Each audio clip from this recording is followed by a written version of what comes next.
जय हिंद। आज मैं फिर से साइंस का क्वेश्चन लाया हूँ। तो चलते हैं यहाँ से क्वेश्चन की ओर। फर्स्ट क्वेश्चन यहाँ पे देखिएगा, पूछा जा रहा है यहाँ पे कि निम्नलिखित में से कौन सा वसा में घुलनशील विटामिन है। तो निम्नलिखित में से कौन सा वसा में घुलनशील विटामिन है। तो सबसे पहले बता दूं कि वसा में घुलनशील विटामिन, देखिए यहाँ पे विटामिन ए और विटामिन डी और विटामिन ई और विटामिन के। विटामिन ए, विटामिन डी और विटामिन ई और विटामिन के, ये सब वसा में घुलनशील विटामिन है, याद रखना। और विटामिन बी और विटामिन सी, विटामिन बी और विटामिन सी जो है जल विलेय विटामिन है, तो याद रखना। Vitamin B, B complex C vitamin जो है जल विलेय विटामिन है, लेकिन विटामिन ए और विटामिन डी और विटामिन ई और विटामिन के, ये सब विटामिन जो है वसा में घुलनशील विटामिन है। तो ऑप्शन कौन सा यहाँ पे सही होगा। तो विटामिन डी जो है वसा में घुलनशील विटामिन है, याद रखना। और विटामिन डी और विटामिन के जो है हमारे शरीर में बनता है, याद रखना। एक क्वेश्चन बहुत ही वीवीआई है। विटामिन डी और विटामिन के हमारे शरीर में विटामिन बनता है, याद रखना विटामिन। और उसके अलावा पूछा जाता है एग्जाम में कि कौन सा विटामिन जो है हमारे शरीर में संचित नहीं रहता है। तो राइट ऑप्शन हो जाएगा विटामिन सी जो है हमारे शरीर में संचित नहीं रहता है, याद रखना ये भी। और उसके बाद मैं बताता हूँ, देखिए विटामिन का खोज किसने किया था। तो आप लोग यहाँ पे बताइएगा फंक। विटामिन का खोज किसने किया था, फंक बताइएगा, लेकिन ऑप्शन यहाँ पे गलत हो जाएगा। तो याद रखना विटामिन का खोज हॉपकिंस ने किया था। कौन, हॉपकिंस। यहाँ पे सबसे पहले बता देता हूँ कंफ्यूज होने के लिए, ये कंफ्यूज नहीं होइएगा पे। विटामिन का खोज हॉपकिंस ने किया था, लेकिन विटामिन शब्द का सबसे पहले प्रयोग किसने किया था। तो विटामिन शब्द का प्रयोग सबसे पहले फैंक ने किया था 1911 में, याद रखना। विटामिन का खोज फैंक नहीं किया था, लेकिन विटामिन का खोज हॉपकिंस ने किया था। और विटामिन शब्द का सबसे पहला प्रयोग फैंक ने 1911 में किया था। इसीलिए ज्यादातर बोला जाता है कि विटामिन का खोज फैंक किए थे, लेकिन विटामिन का खोज हकीकत वास्तविक खोजकर्ता कौन है, हॉपकिंस से, याद रखना। हॉपकिंस ने विटामिन का खोज किया था। और विटामिन एक कार्बनिक पदार्थ है, जिससे विटामिन को दो भागों में बांटा गया, वसा विलेय विटामिन और जल विलेय विटामिन। फिर दूसरा नंबर यहाँ पे क्वेश्चन देखिएगा, पूछा जा रहा है कि निम्नलिखित में से कौन सी फसल खरीफ फसल का एक उदाहरण है। तो देखिए खरीफ फसल बोलते किसे, सबसे पहले ये जानना जरूरी है। तो देखिए यहाँ पे खरीफ फसल बोलते किसे, तो जो फसलें वर्षा ऋतु में बोई जाती है उसे हम खरीफ फसल बोई कहते हैं। किसे, तो जो फसलें वर्षा ऋतु में बोई जाती है उसे हम खरीफ फसलें कहते हैं। यहाँ पर देखिएगा गेहूं जो है ठंड ऋतु में बोई जाती है, सर्द ऋतु में। और जौ जो भी है सर्द ऋतु में ही बोई जाती है, सरसों भी जो है सर्द ऋतु में ही बोई जाती है। लेकिन यहाँ पे चावल, राइस जो है ये सर्द ऋतु में नहीं रोपी जाती है, ये बल्कि वर्षा ऋतु में रोपी जाती है। इसीलिए यहाँ पे राइट ऑप्शन बी करेक्ट होगा। चावल जो है खरीफ फसल का उदाहरण हो जाएगा। और उसके अलावा हम बता दूं चावल जो है चावल में सर्वाधिक मात्रा में कार्बोहाइड्रेट पाया जाता है। क्या, कार्बोहाइड्रेट पाया जाता है चावल में सर्वाधिक मात्रा में। और कार्बोहाइड्रेट जो है हमारे शरीर की प्रतिदिन ऊर्जा प्रदान करता है, कितना, तो 55 से 65 ग्राम हमारे शरीर की ऊर्जा प्रदान करता है कार्बोहाइड्रेट। और 1 ग्राम कार्बोहाइड्रेट में, याद रखना, 4.2 किलो कैलोरी ऊर्जा होती है। 1 ग्राम कार्बोहाइड्रेट में 4.2 किलो कैलोरी ऊर्जा होती है। और सर्वाधिक मात्रा में ही कार्बोहाइड्रेट किस में पाया जाता है, चावल में सर्वाधिक मात्रा में कार्बोहाइड्रेट पाया जाता है। तो खरीफ फसल का उदाहरण चावल हो जाएगा। यहाँ पे राइट ऑप्शन बी करेक्ट होगा, जो जिसमें सर्वाधिक मात्रा में कार्बोहाइड्रेट पाया जाता है। थर्ड नंबर यहाँ पे क्वेश्चन देखिएगा, पूछा जा रहा है कि मनुष्य के शरीर में कौन सा विटामिन बनता है। तो हम जस्ट बताए थे कि विटामिन का खोज हॉपकिंस ने किया था, लेकिन विटामिन शब्द का प्रयोग फंक ने 1911 में किया था। विटामिन को दो भागों में बांटा गया है, कितने, विटामिन को जो है दो भागों में बांटा गया है, कौन कौन। तो यहाँ पे देखिएगा विटामिन को दो भाग में बांटा गया है विलेयता के आधार पर। तो जल विलेय विटामिन और वसा विलेय विटामिन, याद रखना। वसा विलेय विटामिन है बी कॉम्प्लेक्स सी, और जल विलेय विटामिन है विटामिन ए, विटामिन डी और विटामिन ई के, याद रखना। तो यहाँ पे पूछा जा रहा है कि विटामिन को दो भाग में बांटा गया, जल विलेय विटामिन, वसा विलेय विटामिन।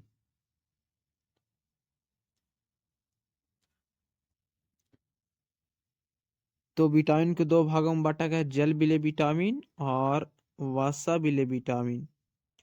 तो वसा विलेय विटामिन कौन सा होगा? तो विटामिन ए, विटामिन डी और विटामिन ई और विटामिन के। तो ऐसा ट्रिक से याद रखना। अजय देवगन, एकता कपूर, अजय देवगन एकता कपूर और वसा में घुल जाते हैं, लेकिन बी कॉम्प्लेक्स सी जो है जल में घुलते हैं, याद रखना। वसा विलेय विटामिन कौन है? विटामिन ए, विटामिन डी और विटामिन ई और विटामिन के वसा विलेय विटामिन। और बीटू क्रिकेट, बीटू क्रिकेट खेलता है, याद रखना, बीटू क्रिकेट खेलता है। ऐसे तो क्रिकेट हम जब भी खेलेंगे तो जब बरसात होता है तो उसमें भी खेला जा सकता है क्रिकेट, लेकिन उस पर उसे सुखाने के लिए हम लोग जिस यंत्र का प्रयोग करते हैं उसे सुखा कर खेलते हैं। तो याद रखना कि क्रिकेट जो है, बीटू क्रिकेट खेलता है तो जल में खेलता है, याद रखना ऐसे। तो ऐसे आप लोग को याद रखना है, विटामिन बी और सी जल में खेलता है, बीटू क्रिकेट खेलता है कहाँ? जल में। बी कॉम्प्लेक्स सी जल विलेय विटामिन है। और अजय देवगन एकता कपूर वसा विलेय विटामिन है, सब वसा में घुल जाते हैं। तो कौन सा मनुष्य के शरीर में कौन सा विटामिन बनता है?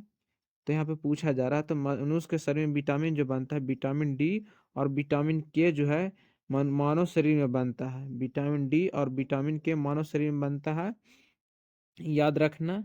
और कौन सा विटामिन जो है मानव शरीर में संचित नहीं रहता? तो विटामिन सी जो है, जिसमें एस्कॉर्बिक अम्ल जिसका रासायनिक नाम है, ये विटामिन सी जो है मानव शरीर में नहीं पाया जाता है, बात याद रखना। उसके बाद यहाँ से 4 नंबर क्वेश्चन देखिएगा, पूछा जा रहा है कि देखिए COOH निम्नलिखित में से किस क्रियात्मक समूह में उपस्थित है? तो COOH को बोलते क्या है? तो इसको बोलते हैं कार्बोक्सिलिक। क्या? कार्बोक्सिलिक बोलते हैं। कार्बोक्सिलिक ग्रुप का समूह का क्रियाशील मूलक है। तो देखिए कार्बोक्सिलिक अम्ल का जो सामान्य सूत्र होता है, याद रखना, CnH2n। यहाँ पे फिर से लिख देता हूँ, ये कार्बोक्सिलिक अम्ल का सूत्र याद रखना, बहुत ही भी है, CnH2n +1 N2 COOH। एक कार्बोक्सिलिक अम्ल का साधारण फार्मूला है।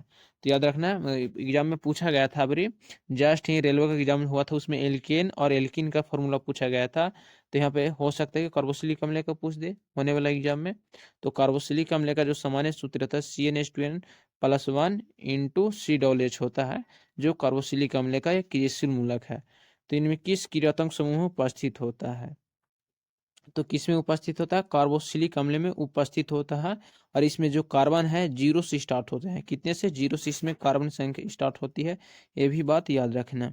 उसके बाद यहाँ से नेक्स्ट क्वेश्चन देखिएगा, 5 नंबर यहाँ पर पूछा जा रहा है कि कार्यात्मक समूह सिंगल बॉन्ड CHO निम्नलिखित में से किस में मौजूद होता है?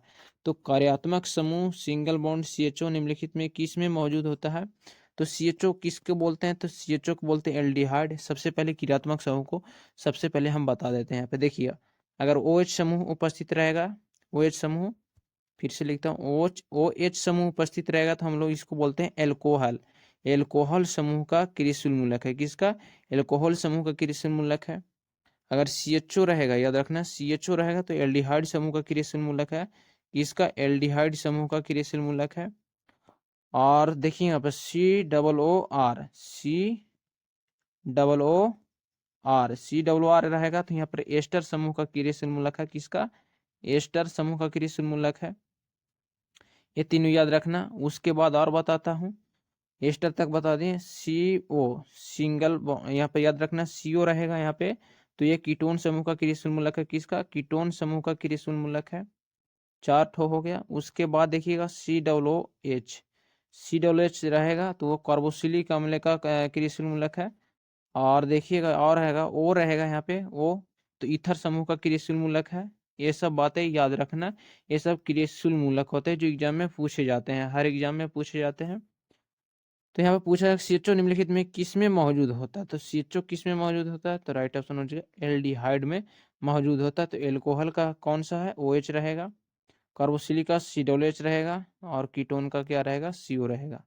ये सब बातें याद रखना, ये सब क्रियाशील मूलक था। नेक्स्ट क्वेश्चन देखिए, यहाँ पर पूछा जा रहा है कि कीटोन में कौन सा अभिक्रियाशील मूलक होता है, तो अभी जस्ट बताएंगे। कीटोन में रहता है CO, ये एल्डिहाइड का CHO एल्डिहाइड का, CH कार्बोक्सिलिक H अल्कोहल का, तो राइट ऑप्शन C होगा। फिर देखिएगा नेक्स्ट क्वेश्चन। नेक्स्ट क्वेश्चन पूछा जा रहा है कि यहाँ पे क्वेश्चन था यहाँ पे कि चार, यहाँ पे याद रखना, 4 कार्बन परमाणुओं वाले हाइड्रोकार्बन के साथ जुड़ने वाला उपसर्ग है। तो 4 कार्बन परमाणु, यहाँ पे देखिएगा C4 रहेगा। यहाँ पे एग्जाम क्वेश्चन यहाँ पे मिस्टेक हो गया, मिसमैच लिखने में। C4 कार्बन परमाणु वाले हाइड्रोकार्बन के साथ जुड़ने वाला उपसर्ग कौन सा होगा? तो देखिए सबसे पहले बता देता हूँ। अगर C1 रहेगा तो उसको हम लोग मेथ पढ़ते हैं, क्या मेथ पढ़ते हैं 1 कार्बन को। और डबल C2 रहेगा तो उसको हम एथ पढ़ते हैं। अगर C3 कार्बन रहेगा तो उसको हम क्या पढ़ते हैं, प्रोप पढ़ते हैं। अगर 4 कार्बन रहेगा, C4 कार्बन रहेगा तो उसको हम ब्यूट पढ़ते हैं। और C5 कार्बन रहेगा तो उसको हम पेंट पढ़ते हैं। और C6 कार्बन रहेगा, C6 कार्बन तो उसको हम हेक्स पढ़ते हैं। और C7 रहेगा तो उसको हम हेप्ट कार्बन पढ़ते हैं, हेप्ट कार्बन। और C8 रहेगा, यहाँ पे C8 रहेगा तो उसको हम लोग क्या पढ़ते हैं, ऑक्ट पढ़ते हैं। C8 रहेगा तो उसको हम ऑक्ट पढ़ते हैं, ऑक्ट। और C9 रहेगा तो उसको हम नोन पढ़ते हैं, C9 की नोन पढ़ते हैं। और C10 रहेगा तो उसको हम डेक पढ़ते हैं। और C11 रहेगा तो उसको हम डेकेन पढ़ते हैं। ये सब बातें याद रखना। तो C4 यहाँ पे से रहता, C4 कार्बन परमाणु वाले हाइड्रोकार्बन के साथ जुड़ने वाला उपसर्ग कौन सा होगा? तो हम बताएं C4 रहेगा तो उसको हम लोग क्या पढ़ते हैं, ब्यूट पढ़ते हैं। और 7 कार्बन को हेप्ट, और 3 कार्बन को प्रोप, और 2 कार्बन को एथ पढ़ते हैं। तो राइट ऑप्शन बी करेक्ट होगा। 4 कार्बन परमाणु वाले हाइड्रोकार्बन के साथ जुड़ने वाला उपसर्ग ब्यूट होता है। उसके बाद यहाँ से देखिएगा 8 नंबर पूछा जा रहा है यहाँ पे कि निम्न में से कौन सा उपकरण विद्युत धारा के चुंबकीय प्रभाव का उपयोग नहीं करता है? तो निम्नलिखित में कौन सा उपकरण जो है विद्युत धारा के चुंबकीय प्रभाव का उपयोग नहीं करता है? तो सबसे पहले ये जानेंगे कि विद्युत धारा का चुंबकीय प्रभाव होता क्या है। तो देखिए सबसे पहले हम समझाने का कोशिश करता हूँ। मान लीजिए एक चालक तार है, ठीक, ये चालक तार है। इस चालक तार में हम विद्युत धारा दे रहे हैं, क्या करंट दे रहे हैं। तो जब इस चालक तार से विद्युत धारा प्रभावित होगी तो इस चालक के चारों तरफ जो होगा एक चुंबकीय क्षेत्र उत्पन्न हो जाता है। तो हम लोग इसी घटना को विद्युत धारा के चुंबकीय प्रभाव कहते हैं। तो याद रखना, विद्युत धारा के चुंबकीय प्रभाव पर काम करने वाला यंत्र इनमें कौन नहीं है? तो विद्युत जनित्र जो है ये विद्युत धारा के चुंबकीय प्रभाव पर काम करता है। माइक्रोफोन जो है विद्युत धारा के चुंबकीय प्रभाव पर काम करता है। और विद्युत मोटर भी जो विद्युत धारा के चुंबकीय प्रभाव पर काम करता है। लेकिन चुंबकीय कंपास, ये यहाँ पे नाम से ही पता चल रहा है चुंबकीय कंपास है। ये चुंबकीय कंपास जो है विद्युत धारा के चुंबकीय प्रभाव पर काम नहीं करता। तो राइट ऑप्शन ए करेक्ट होगा। ये बात याद रखना। और याद रखना कि विद्युत धारा के चुंबकीय प्रभाव का खोज जो किया था ओस्टार्ड ने किया था। कौन? विद्युत धारा के चुंबकीय प्रभाव का खोज ओस्टार्ड। कौन? ओस्टार्ड ने 1820 में किए थे। कब? 1820 में विद्युत धारा के चुंबकीय प्रभाव का खोज किए थे। तो ये सब बातें याद रखने इनके बारे में। उसके बाद यहाँ पे देखिएगा पूछा जा रहा है 9 नंबर क्वेश्चन। 9 नंबर यहाँ पे क्वेश्चन बोला जा रहा है कि ईंधन के एक इकाई द्रव्यमान के पूर्ण दहन से उत्पन्न ऊष्मा की मात्रा को क्या कहते हैं? तो ईंधन की एक इकाई के द्रव्यमान के पूर्ण दहन से, तो यहाँ पे याद रखना ईंधन सबसे पहले बोलते किसे है? जिसे ईंधन बोलते किसे है? तो जो पदार्थ को हमें जलाने की आवश्यकता होती है उसे हम लोग ईंधन कहते हैं। और दहन किसे कहते हैं? दहन को ही हम लोग ईंधन कहते हैं। तो जब किसी पदार्थ को या जब किसी वस्तु को जलाया जाता है तो उसमें से कार्बन डाइऑक्साइड, ऑक्सीजन, भलो यहाँ पे याद रखना कार्बन डाइऑक्साइड, ऊष्मा और एनर्जी जो निकलती है उसी को हम लोग ईंधन या दहन बोलते हैं। तो ईंधन को जलाने पर जो निकलती है उसे हम लोग दहन बोलते हैं। तो ईंधन की एक इकाई द्रव्यमान के पूर्ण दहन से उत्पन्न ऊष्मा की मात्रा को कहा जाता है। तो याद रखना ईंधन का ऊष्मीय मान कैलोरी मान कहा जाता है। ईंधन को ऊष्मीय मान या कैलोरी मान कहा जाता है ईंधन को जलाने पर। तो ईंधन और दहन में बहुत ही फर्क होता है। ईंधन जो हमें जलाने के लिए आवश्यकता पड़ती है, जैसे लकड़ी जो ईंधन हो गया, और उसको दहन पर जो ऊष्मा और कार्बन डाइऑक्साइड निकलती है उसी को हम लोग दहन बोलते हैं। तो ईंधन के जलाने पर ईंधन का उसमें कैलोरी मान निकलती है, तो ऑप्शन ए करेक्ट होगा। उसके बाद यहाँ से नेक्स्ट क्वेश्चन देखिएगा, 10वां नंबर क्वेश्चन पूछा जा रहा है कि निम्न में से कार्बन के किस अपरूप की संरचना भूगर्भीय ग्लोबल के समान होती है। तो निम्नलिखित में किस कार्बन के अपरूप की संरचना तो भूगर्भीय ग्लोबल के समान होती है। तो राइट ऑप्शन फुलेरिन। तो राइट ऑप्शन कौन सा होगा, तो फुलेरिन कार्बन का जो अपरूप होता है वो भूगर्भीय ग्लोबल के समान होती है, ऑप्शन सी करेक्ट होगा। और हीरा की आकृति जो होती है, याद रखने अभी, तो ऑप्शन सी करेक्ट होगा फुलेरिन। और हीरा हीरा की जो आकृति होती है रेगुलर, याद रखना रेगुलर, यहाँ पे इंग्लिश इसका नाम लिख रहा हूँ, रेगुलर ट्राइगोनल बाइपिरामिडल होता है, रेगुलर ट्राइगोनल बाइपिरामिडल होता है हीरा की आकृति, ये बात याद रखना। उसके बाद यहाँ से पूछा जा रहा है 11 नंबर, देखिएगा कि निम्नलिखित में से कौन सा समूह धातु को प्रतिनिधित्व करता है। तो सबसे पहले हम लोग आवार सरणी में चलेंगे इसको समझने के लिए। तो देखिए यहाँ पे आवार सरणी में चलते हैं, तो आवार सरणी को 4 समूहों में बांटा गया है, S block, P block, D block और एफ ब्लॉक, एसपीडीएफ।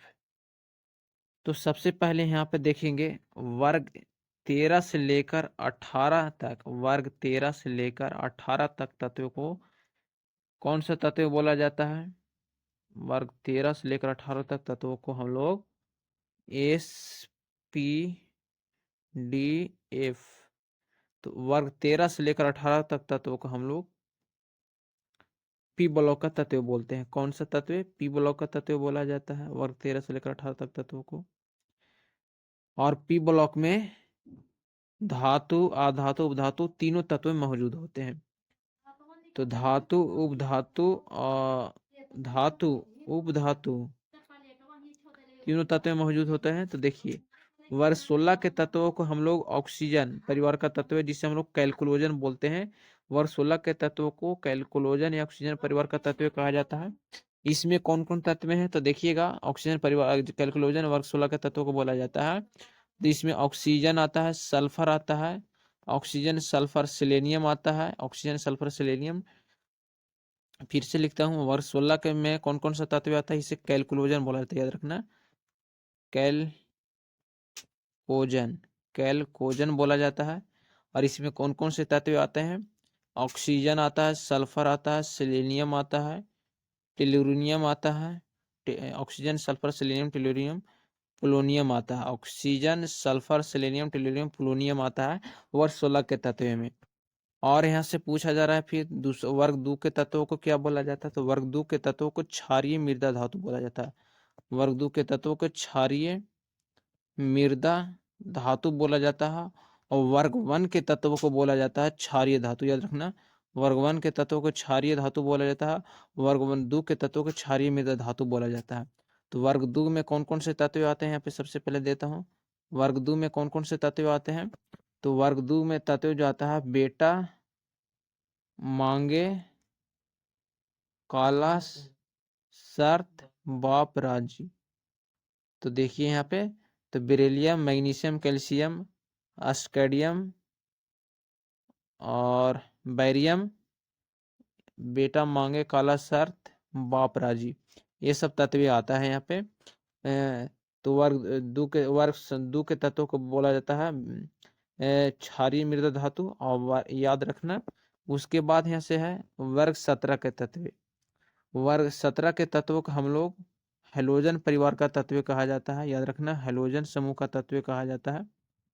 और इसीलिए इसे हेलोजन कहा जाता है कि धातुएं जो है, हेलोजन का अर्थ यही होता है लवण। हेलोजन का अर्थ क्या होता है, लवण। ये ग्रीक शब्द है, लैटिन शब्द है, याद रखना। और वर्ग 17 के तत्व हेलोजन परिवार का तत्व कहा जाता है। वर्ग 17 में कौन कौन से तत्व आते हैं, तो याद रखना फ्लोरीन, कैलोरीन, ब्रोमीन, आयोडीन और एस्टेटीन आता है, याद रखना एस्टेटीन आता है। फ्लोरीन, कैलोरीन, ब्रोमीन, आयोडीन और एस्टेटीन आता है। तो वर्ग 17 के तत्वों को हेलोजन परिवार का तत्व कहा जाता है, जिसमें फ्लोरीन, क्लोरीन, ब्रोमीन, आयोडीन, एस्टेटीन आता है। फ्लोरीन एक ऐसा तत्व है, सबसे अधिक विद्युत ऋणात्मक तत्व है और ये ऑक्सी अम्ल बनाता है। क्या फ्लोरीन ऑक्सी अम्ल बनाता है और पृथ्वी पर सबसे अधिक विद्युत ऋणात्मक तत्व है। और पृथ्वी पे सबसे अधिक विद्युत धनात्मक तत्व कौन सा है? तो सीजियम है। याद रखना, पृथ्वी पर सबसे अधिक विद्युत ऋणात्मक तत्व फ्लोरीन को माना जाता है, ये भी याद रखना। वर्ग 17 के तत्व को ही हेलोजन परिवार का तत्व कहा जाता है और फ्लोरीन भी वर्ग 17 का ही तत्व है। उसके बाद बचेगा वर्ग 18 का तत्व। वर्ग 18 का तत्व है, वर्ग 18 के तत्व में कौन कौन सा आता है? तो देखिए वर्ग 18 के तत्वों को हम लोग अक्रिय गैस याद रखना, अक्रिय गैस, निष्क्रिय गैस, अक्रिय निष्क्रिय गैस और शून्य वर्ग का तत्व और नोबल गैस कहा जाता है। वर्ग 18 का तत्व का अक्रिय, निष्क्रिय, शून्य वर्ग का तत्व कहा जाता है। वर्ग 18 का तत्व को बोला जाता है यहाँ पे शून्य वर्ग का तत्व, निष्क्रिय गैस, नोबल गैस, ये सब बोला जाता है। और 18 के तत्वों को ही एकल परमाणु बोला जाता है, याद रखना, एकल परमाणुक तत्व बोला जाता है। और तो यहाँ पे सबसे पहले देखेंगे वर्ग 18 के तत्व में कौन कौन आते हैं। तो याद रखना, हीनी अर्का 0 पर रन आउट, हीनी अर्का 0 पर रन आउट। तो यहाँ पे लिखते हैं हीलियम, नियॉन, फिर से लिखता हूँ, देखिएगा समझ में आ जाएगा। हीलियम, नियॉन, आर्गन, क्रिप्टन, याद रखना, क्रिप्टन, जेनॉन, जेनॉन और रेडॉन आता है, याद रखना। हीलियम, नियॉन, आर्गन, क्रिप्टन, एक सी है। Helium, neon, argon, krypton, xenon और रेडॉन आता है वर्ग 18 का तत्व। तो यहाँ पे देखिएगा helium, neon, argon, krypton, xenon और रेडॉन ये सब अक्रिय गैस है या निष्क्रिय गैस है, नोबल गैस। और हीलियम की जो होता है, हीलियम की विसरण क्षमता सबसे अधिक होती है और वर्ग 18 का तत्वों को ही एकल परमाणुक तत्व कहा जाता है। तो इनमें यहाँ पर हम लोग से क्वेश्चन पूछा था कौन सा समूह धातुओं का प्रतिनिधित्व करता है। तो सभी तत्वों के मैं सभी वर्ग के तत्वों को बता दे कि ये सब धातु मौजूद होते हैं। तो देखिए वर्ग 2 के तत्वों को जो बोला जाता है यहाँ पे क्षारीय मृदा धातु बोला जाता है। तो हम लोगों को यहाँ से नाम से ही पता चल रहा है कि समूह 2 का तत्व जो है समूह धातुओं का प्रतिनिधित्व करता है। तो राइट ऑप्शन बी होगा। कौन सा समूह धातुओं का प्रतिनिधित्व करता है? तो समूह 2 का तत्व जो है धातुओं का प्रतिनिधित्व करता है, राइट ऑप्शन बी होगा। उसके बाद यहाँ पे देखिएगा नेक्स्ट है 12 नंबर की डाल्टन का सिद्धांत आधारित है। तो डाल्टन ने का सिद्धांत जो आधारित है किस नियम पर आधारित है? तो रासायनिक संयोजन के नियम पर आधारित है डाल्टन का सिद्धांत। तो राइट ऑप्शन ए करेक्ट होगा। उसके बाद यहाँ से नेक्स्ट क्वेश्चन देखते हैं। नेक्स्ट क्वेश्चन यहाँ से पूछा जा रहा है, देखिएगा 13 नंबर यहाँ पे 13 नंबर ये पूछा जा रहा है कि निम्नलिखित में से किसका उपयोग इत्र बनाने के साथ साथ स्वाद बढ़ाने वाले एजेंट के रूप में भी किया जाता है। तो इत्र और उसके साथ स्वाद बढ़ाने के लिए किसका उपयोग किया जाता है? एस्टर। याद रखना एस्टर का जो उपयोग होता है इत्र बनाने के साथ साथ उसको स्वाद बढ़ाने के एजेंट के रूप में भी किया जाता है। तो राइट ऑप्शन ये होगा। इसके बारे में बता दूं कि ऑर्गेनिक केमिस्ट्री का मैं एक जस्ट ई महीना बाद, जनवरी बाद बोले इस महीना बाद मैं इस चैनल पर थ्योरी के साथ साथ प्रीवियस ईयर के क्वेश्चन जो एग्जाम में पूछे गए हैं उनके साथ मैं टॉपिक के साथ पढ़ाऊंगा। और इस चैनल पर मैं जस्ट कल शाम को मैं रेडियो सक्रियता का टॉपिक अपलोड कर रहा हूँ थ्योरी के साथ और प्रीवियस ईयर का क्वेश्चन जो उससे मैं एग्जाम में 1 नंबर का वहाँ से क्वेश्चन पूछा जाता है थ्योरी के साथ और प्रीवियस ईयर का क्वेश्चन एग्जाम में। थ्योरी कराने के बाद प्रीवियस ईयर का क्वेश्चन कराऊंगा। उसमें 14 नंबर क्वेश्चन है कि निम्नलिखित में से कौन सी गैस हंसने वाली गैस के रूप की लोकप्रिय है। तो कौन सी गैस को हंसने वाली गैस के रूप में जानी जाती है? तो याद रखना N2O नाइट्रस ऑक्साइड गैस को हंसने वाली गैस के रूप में जानी जाती है। तो कौन सा होगा? राइट ऑप्शन बी करेक्ट होगा। नाइट्रस ऑक्साइड हंसने वाली गैस के रूप में जानी जाती है N2O। उसके बाद यहाँ से नेक्स्ट क्वेश्चन 15 नंबर देखिएगा है कि सभी अम्ल धातुओं के साथ प्रतिक्रिया करने पर कौन सी गैस उत्पन्न करती है। तो देखिए सभी अम्ल जो है धातुओं के साथ अभिक्रिया करने पर कौन सी गैस उत्पन्न करती है? तो हाइड्रोजन गैस। उसके अलावा देखिए यहाँ पे बता देता हूँ हाइड्रोजन गैस अम्ल से ही अभिक्रिया करने पर धातु अम्ल से ही अभिक्रिया करने पर हाइड्रोजन गैस मुक्त नहीं करते हैं। उसके अलावा और भी देखिए जैसे धातु जल से अभिक्रिया करेगी तो वहां पर भी हाइड्रोजन गैस मुक्त होगा। याद रखना अगर अम्ल धातु से अभिक्रिया कर रही है तो वहाँ पर हाइड्रोजन गैस मुक्त होगा। अगर धातु जल से भी अभिक्रिया करे तो वहाँ पर हाइड्रोजन गैस मुक्त होगा। ये सब बातें याद रखना। जल से भी, और देखिए यहाँ पे सभी अम्ल धातु सभी क्रिया करने में कौन सी गैस मुक्त करते हैं, तो हाइड्रोजन गैस राइट ऑप्शन हो जाएगा, ऑप्शन ए करेक्ट होगा। और उसके वाला देखिए यहाँ पर copper, platinum, silver, copper, platinum, silver, सोना, कॉपर, प्लैटिनम, सिल्वर, सोना, ये सब धातुएं जो है अम्ल के साथ अभिक्रिया नहीं करती। याद रखना, कॉपर, प्लैटिनम, सिल्वर, सोना, ये सब धातुएं अम्ल के साथ अभिक्रिया नहीं करती है, ये भी बात याद रखना इनके बारे में। उसके बाद नेक्स्ट क्वेश्चन पूछा जा रहा है यहाँ पे कि इनमें कौन सी तरंगे विद्युत चुम्बकीय तरंग है। तो इनमें कौन सी तरंगे विद्युत चुम्बकीय तरंग है, तो देखिए तरंग जो होते हैं दो प्रकार के होते हैं। याद रखना तरंग कितने प्रकार के होते हैं, दो प्रकार के। तो हम यहाँ पे दो प्रकार के होते हैं, तो देखिए ध्वनि तरंगे, अल्ट्रासोनिक तरंगे और अल्फा तरंगे। अल्फा तरंगे, अल्ट्रासोनिक तरंगे, ये सब जो है ये सब एक विद्युत चुंबकीय तरंग नहीं है, ये सब बात याद रखना। तो उपयुक्त इनमें कोई नहीं विद्युत चुम्बकीय तरंग है, ये सब याद रखना। और विद्युत चुम्बकीय तरंग होता कौन है तो हम लोग समझेंगे, उसको भी टॉपिक लाऊंगा इस महीने बाद। 17 नंबर पूछा था कि निम्नलिखित में कौन सी तरंगधारे का प्रतीक है। तो इनमें कौन सा तरंगधारे का प्रतीक है, तो लैम्डा जो है तरंगधारे का प्रतीक है। तरंगधारे का समत्रक हर्ट्ज होता है, बात याद रखना। तरंगधारे को किस में मापा जाता है, एंगस्ट्रॉम में मापा जाता है, ये भी याद रखना। तो इनमें कौन सी विद्युत चुम्बकीय तरंग है, तो विद्युत चुम्बकीय तरंग के बारे में पूछा है, तो देखिए गामा किरणें ये विद्युत चुम्बकीय तरंग है, ये बात याद रखना। तो जय हिंद। आज का वीडियो में इतना ही। अगर वीडियो पसंद चैनल को सब्सक्राइब कीजिएगा, वीडियो को शेयर